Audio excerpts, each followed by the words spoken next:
Liebe Freunde, vielleicht hast du mitbekommen, seit kurzem endlich bei uns mit dabei online der griechische Wein, ein moderner Hit. Ist drauf, ist lang gewünscht worden und jetzt haben wir ihn endlich aufgenommen. Fürstenfeld ist ja schon länger drauf, aber eben der griechische Wein. Und was da so schön ist, sind eben die Amolbässe.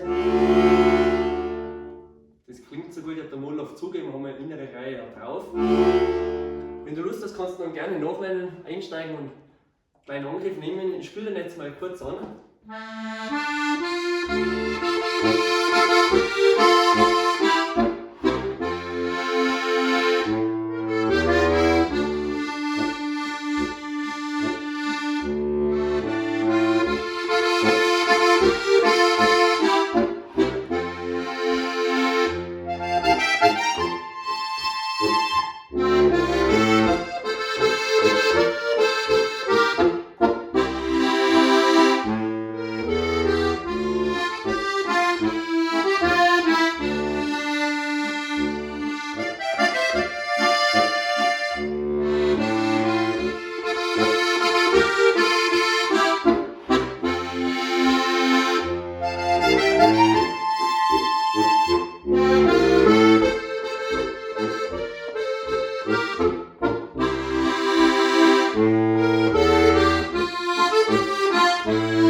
Nicht ganz fehlerfrei, aber wir lassen die Aufnahme jetzt durchgehen.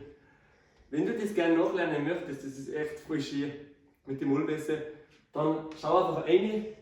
Die Videos sind auch super aufgebaut, einfach auf Zierfuchs, modern, da haben wir jetzt den griechischen Wein und dann, jetzt haben wir das für GCFB, Original immer, da kannst du dann anhören einfach einmal, wie er klingt. 1, 2, 1. Auch der Text dabei. Genau, ganz im Kleinen. Und wenn du den lernen möchtest, gehst du aufs Übungstempo. Das ist vor allem total praktisch, weil es einfach das Übungstempo, weil du von hinten bis vorne nicht mitspielen kannst. Du kannst dann das Video da steuern. Zug. Und du musst nochmal neu starten, nochmal von vorne. 1, 2, und dann kannst 1, du da Zug. echt schön mitspielen. Du kannst da noch langsamer oder schneller machen. Oder schneller.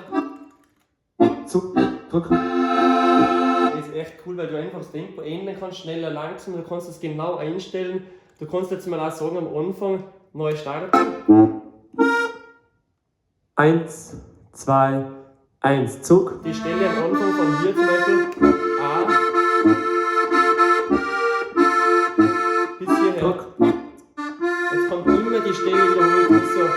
Das ist ein Loop, der wird dann immer wiederholt und dann kommt immer die Stelle. Total super. Du kannst einfach, du siehst den Bass total schön, du siehst die Melodie total schön. Das ist immer auch der große Vorteil, du kannst da einfach super mitspielen. Und dann Loop löschen, dann geht es wieder weiter. Das Übungstempo geht komplett durch, also du hast genau den Faden. Wenn es zu schwer ist, kannst du das langsam anschauen, da werden die Griffe ganz genau erklärt. 4 Finger, genau. Ich wünsche dir viel Freude mit dem Stück griechischer Wein. Genau, und wir werden uns demnächst wieder mit einem neuen Stickerl, wir nehmen ja jeden Monat ein paar neue Stickerl auf, sehen wir uns dann bald mal wieder. Also gerne wieder mit dabei bist und dann auch einen Kanal abonnieren und bis bald dann.